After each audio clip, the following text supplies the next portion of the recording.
Alright, this is going to be a test on the PS4 share commentary feature, and I'm going to do this to see how well the audio goes with this clip.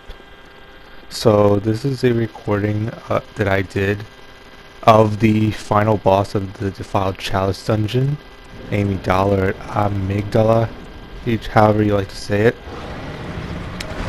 Overall, I think this boss is not significantly tougher than its first form you fight, well, if you can call it form, the first time you fight it in the Nightmare Frontier. This boss is pretty interesting because most other bosses you can just run to the legs and attack it, but for this boss you can only really attack its arms or its weak point, its head. But for some reason this boss takes greatly reduced damage when it comes to the leg part, so you have to focus on its arms or its head, which is its major weak point. As you can see from my attempts, I usually try to bait it in order to get its head down, at least for the first two stages of the boss fight.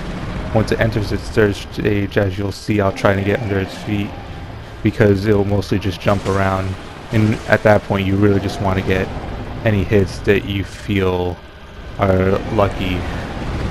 It'll just end the fight as quickly as possible.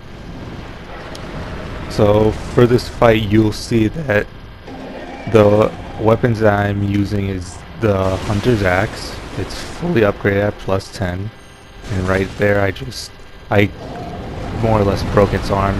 Right now it's damaged while you see blood coming out of it. Breaking its arms is good in case you want to get damage in, and it's not a long-term thing, it's only temporary. Eventually you see the boss heal. But yeah, my +10 axe, the reason I used it is because I'm trying to get through the entire game using only the starter weapon. But as you can see, I switched to the cannon for my weapon because I was doing some experimentation. Oh, and there you can see it just heals its arm. But yeah, I have the cannon just because I was experimenting with it, and I was trying to see how vulnerable it is. It actually doesn't take damage on its head at all times. I don't know if it's because the developers forgot to program any damage during its attack animations, or because they just don't want players to interrupt any of its attack animations, seeing as it could be a major exploit. But yeah, since this boss, at least for the first two phases, has a noticeable limit to its range, you can pretty much bait its attacks. As for the dungeon as a whole, a lot of people really think this is the toughest out of all the dungeons. I can clearly see why. It limits your health significantly, but I don't think it's as frustrating as people make it out to me. If anything, this gave me a new outlook and made the game all the more tense, because now even regular enemies, if they got lucky, could be a significant threat to you. Now you'll notice some blue auras around its stomps. This is what happens when it enters its second phase. Those things essentially pull you in. You'll see those from the Snatcher enemies in the game, but they don't really have a good range and won't really be bad for you unless you get pulled them in. And now you'll see that this boss is susceptible to visceral attacks. One of the things that a lot of people, one of the misconceptions that a lot of people have is that some bosses can't be susceptible to visceral attacks, but every boss in the game is actually susceptible to visceral attacks. And now you'll see that the boss has entered its third phase, in which it rips off his arm. I tried to use the cannon there, but was very unsuccessful in my attempts. And this is the point where I start to freak out, because the cannon was my way of dealing big damage. So now I'm going to have to fall back and try to do simple damage based off based on the few hits that I can get, which is going to have to be on the arms, because at this point he's very frantic in his attacks, and any small mistake that I make could just be the end of me. So I'm just running around right now trying to get whatever hits in that I can to sort of play it safe. And really, when it comes to this stage, you don't have to be afraid of its jumps. In its first two stages, when it jumped, it was usually very spot on about its location, but now it's so frantic that as long as you move away from it, it probably won't hit you. However, you don't want to be in front of it like I was during its other stages, because due to the fact that it has its ripped off limbs and its arms, its range is a lot higher than you would think it to be. And it's a lot easier to just run in between its legs, because its stomp speed hasn't really increased at all, so you can dodge its stomps very easily. Whereas if you make a mistake with the front side during this phase, it'll pretty much cost you your life because of how quickly his attacks are, and the fact that they'll keep you staggered long enough to make you susceptible to damage.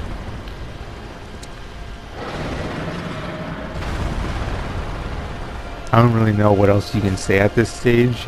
A lot of people looking at the boss fight, it's one of the more interesting designs. You see other forms of this boss, often referred to as the lesser Amygdalas, throughout the game, but this is the only one you can actually fight. A lot of people think that this is like the leader of them, but I don't. I think there's actually an infinite version due to the fact that this is the only one that doesn't seem to have tentacles. And seeing as how you first fight it in the Nightmare Frontier, the boss overall really seems like something that hasn't grown into its full form yet. And seeing as how it gets crazy enough to rip off his arm, it doesn't really seem like as smart and as powerful as the other great ones would seem.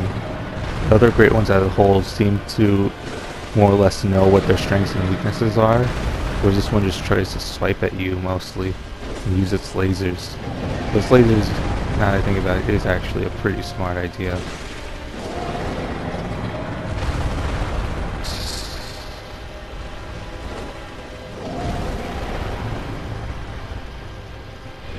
You know, the reason why I ran back here at this section is because seeing as how I was at the very edge of the arena, a jump at that point would have pretty much landed where I was, so I had to get out of there. I have to bait it in order to get into more open areas so I can hit its arms more.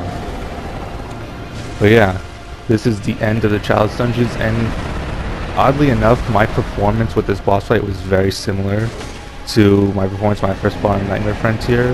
At first, I did very well. Like, I got it down to like the last quarter of its health on its first few tries, but then I don't know, I guess the game took advantage of me getting frustrated, and I lost a bunch of times to this boss fight before I finally got it.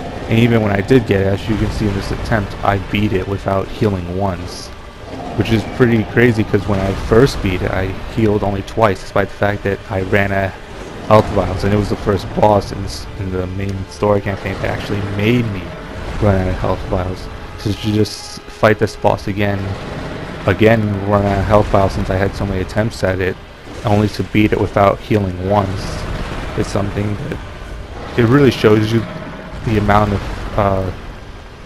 thought and design put into these boss fights.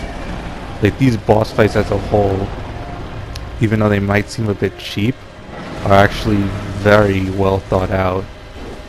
And each one of them has like an exploitable weakness that you can figure out just by fighting the boss enough times. And you really, like, once you fight the boss enough times, it turns less from frustration to more, at least for me, it turns to more respect for the thought put into the design for these bosses. Just being able to figure things out really makes it seem a whole lot more interesting. So that's it. I hope you guys enjoyed the video. I hope it helps you out for those struggling with this boss fight. Thanks for watching.